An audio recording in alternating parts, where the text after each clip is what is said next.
Welcome to Witches in Yoga Pants, your cozy corner of the cosmos where modern magic meets everyday life. We're here to explore magic, mindfulness, and personal growth with a grounded, no-fluff vibe. Whether you're into moon rituals, tarot spreads, or just trying to survive Mercury retrograde, you are in the right place. So get ready to disrupt some old patterns, explore what it means to reclaim your power, and remember who you really are.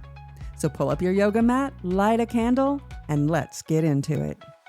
Welcome back. I'm so glad you've joined me today. We are well into October. The leaves are falling, the nights are longer, the mornings are colder, and maybe you felt that seasonal shift tugging at you. This is the time of year when the shadow grows, when the light fades earlier and earlier, and when the veil of mystery seems to thicken around everything. Some people love this season, the cozy sweaters, the pumpkin spice everything, the golden colors. Others find it heavy, maybe even depressing. And honestly, both reactions make sense because October is not just about outward beauty. It's about inner invitation. It's about walking into the dark, not with fear, but with curiosity. Today, we're going to talk about the season of the shadows, what it means to befriend the dark within, why this time of year invites us to slow down and face what we usually avoid, and how to do that without spiraling into despair. This is not an episode about gloom, quite the opposite. This is about hope, because when you learn to befriend the shadow, you don't just survive the dark season, you grow stronger, wiser, and more whole. So pour some tea, light a candle, and let's journey into the shadows together. When I say shadow, I don't mean evil. I don't mean scary things hiding under your bed. Shadow, in a psychological and spiritual sense, is simply the part of you that you don't see clearly, or maybe you don't want to see clearly. Carl Jung, Swiss psychologist, described the shadow as the unconscious part of ourselves, the traits, feelings, and desires we push down because they don't fit the image we want to present to the world. For example, maybe as a child you were told you were too sensitive, so you learned to hide your tears and to toughen up. That sensitivity didn't just disappear, it slipped into your shadow. Or maybe you were praised for being nice and helpful, so you learned to push your anger away. The anger didn't vanish, it sank into your shadow. And here's the kicker. The shadow isn't just bad stuff. Sometimes it's the best parts of us. Maybe you were told you were too loud or too much, so you quieted your natural charisma. Maybe you had intuitive gifts, but you were told you were strange, so you hid them. These too live in the shadow. So, the shadow isn't your enemy. It's your unacknowledged self. It's the closet full of boxes marked "Do Not Open," and yet, inside those boxes, there are treasures you've forgotten you own. This season, with its growing nights and longer shadows, is the perfect time to take out the key and peek inside. We live in a culture that worships the light. We love positivity, progress, growth, endless productivity. We want everything to look bright, shiny, and Instagram ready. But life is not all light. And when we refuse the dark, it doesn't dissolve, it seeps into the corners of our lives. Ignore sadness and it hardens into numbness. Repress anger and it festers into resentment. Bury fear and it twists into control. The shadow always finds a back door. And honestly, sometimes we avoid the dark because we think it will swallow us whole. We worry, if I actually face this grief, won't it consume me? If I look at my jealousy, won't it prove I'm a bad person? Here's the truth. The shadows we resist only grow heavier, and the ones we turn toward begin to dissolve. Think of it like this. The monster under the bed is terrifying until you actually look and realize it's just a crumpled up blanket. That's what shadow work is. It's turning on the flashlight, not to banish the dark, but to see what's really there. This is where quantum human design gives us another lens for understanding this. Every energy has a spectrum, from the tightness of fear to the openness of possibility. When we find ourselves in the shadow side, it isn't failure, it's simply a signal. It's the beginning of transformation. Just like October invites us into the longer nights, shadow frequency invites us into deeper awareness. Both are doorways, not dead ends. October itself is a liminal month. We're past the equinox, that perfect balance of light and dark, and now we're tipping deeper into the night. Samhain, or Halloween, is right around the corner. It's a festival that honors the dead and acknowledges the thinning veil between worlds. In the old Celtic calendar, Samhain marked the new year, not January, not spring. The year began in the dark. That's powerful. It tells us that darkness is not the end, it's the beginning. This mirrors what we see in quantum human design in your chart. Shadow's not punishment, it's potential. Each place where you feel stuck or contracted is the exact place where the seed of your higher expression awaits. Just as the Celtic year begins in the dark, transformation in your chart begins in the shadow. The very patterns you want to run from are the places where your growth lies.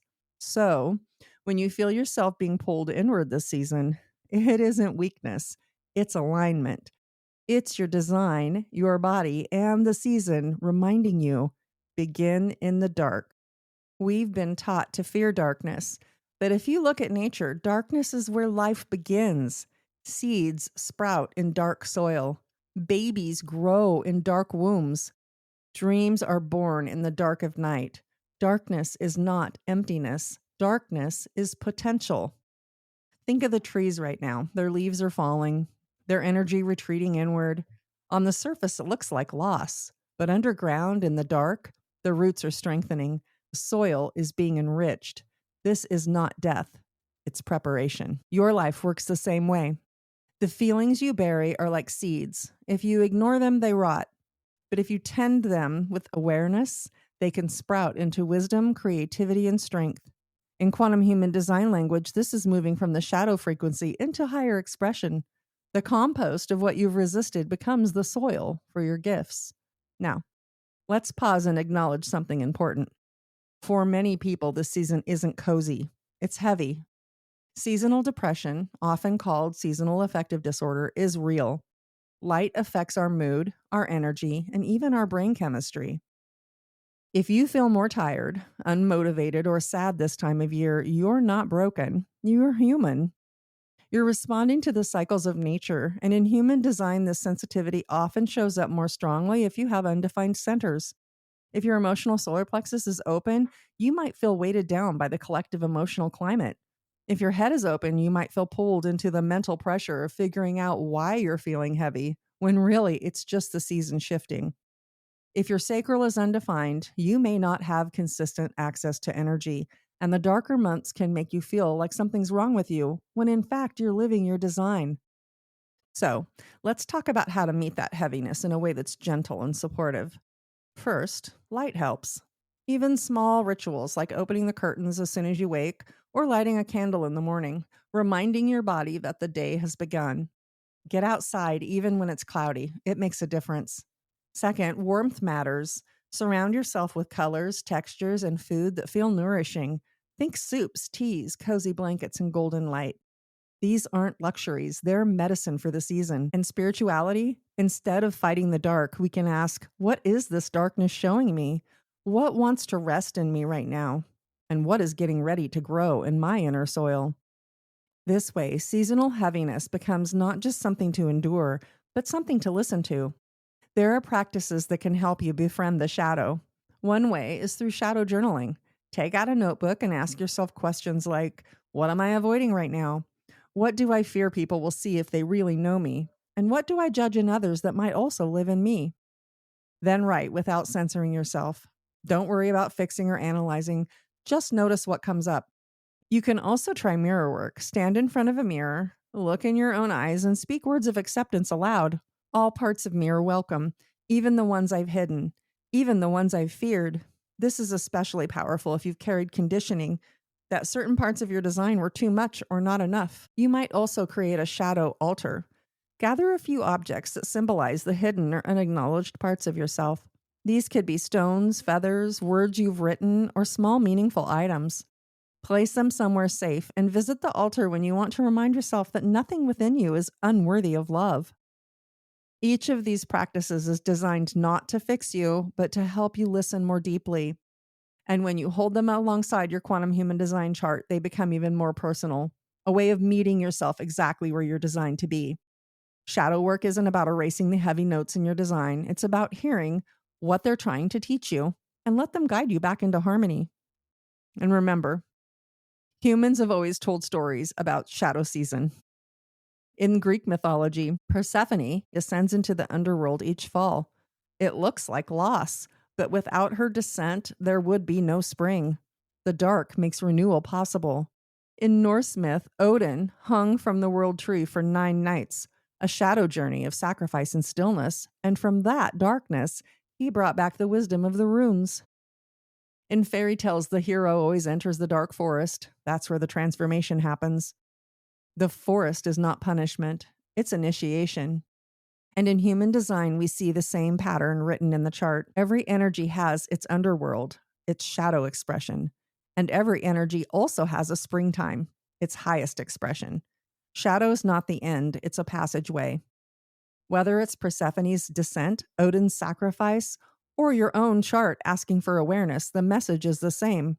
The dark is not where your story ends. It's where your story transforms. So, how do we carry this into everyday living? First, give yourself permission to rest. You are not meant to be a perpetual machine. Like the earth, you have seasons. Second, when uncomfortable feelings arise, pause instead of pushing them away and ask, what do you need? What are you trying to show me? And third, notice your energy. Instead of scattering it everywhere, treat it like a flame in the dark. Protect it, tend it. Let it grow brighter where it matters most. Shadow work isn't about becoming someone else. It's about becoming whole. So, as we move deeper into October, here's my invitation. Don't run from the shadow. Walk with it. This season isn't here to pull you under. It's here to invite you into wholeness, into rest, and into deeper relationship with yourself. Choose one practice this week. Light a candle, write a journal, or even take a walk in the night. Whisper to your shadow, I see you, I welcome you, and I'm not afraid. Because the truth is, the dark is not your enemy. The dark is your teacher. The dark is where life begins again. So, step into the season of shadows with courage and compassion, and with curiosity. You are not walking alone. You are walking with every ancestor who has ever honored this season, with every seed that is sprouted in the hidden soil, and with every dream that was born at midnight. It's not a season to dread. It's a season to embrace. Befriending the dark within is how we grow whole, how we grow wise, and how we remember that we are part of the sacred rhythm of life itself. And if you'd like to explore how everything we've talked about today lives in your own chart, there's a link waiting for you in the show notes where you can get your free human design chart and download your free reading report. It's a simple but powerful way to begin honoring your design as you walk through the shadow season. Until next time, honor your shadows, trust the season you're in, and carry your inner flame into the dark. Take what you've heard today even further by joining my newsletter community. Each week, you'll receive journal prompts and reflections connected to the episode that are designed to guide you in bringing these conversations off the podcast and into your own journey. Let's keep going deeper together. The link is waiting for you below.